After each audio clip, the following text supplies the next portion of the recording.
In the How Markets Work course, we studied what things markets need to work.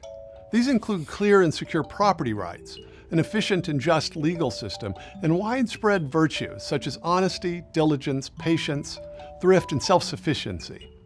The preconditions for commercial society are much the same. By the middle of the 18th century, a new social order marked by commerce was well established in Western Europe. Karl Marx and Max Weber were among the first scholars to ask how and why commercial society developed. To Marx, commercial society, or what he called capitalism, developed from feudalism.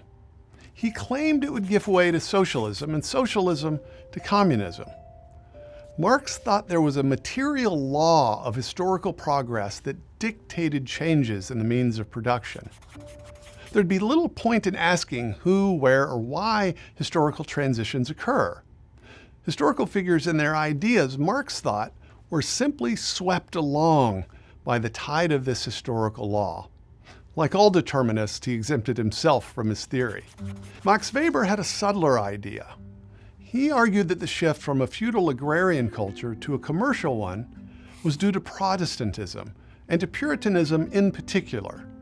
Puritans, he thought, combined hard work and thrift inspired by their doctrine of election.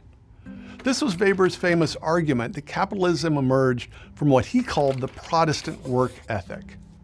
The idea caught on, even though historians debunked the details of his theory. Recent historians have noted that commercial society predated the Reformation of the 16th century. It goes back into the Renaissance and late Middle Ages, in the Venetian Republic, Florence, the Netherlands, France, and Britain. While Weber's argument has problems, many scholars think it's no coincidence that commercial societies grew in the cultural seedbed of Christian Europe.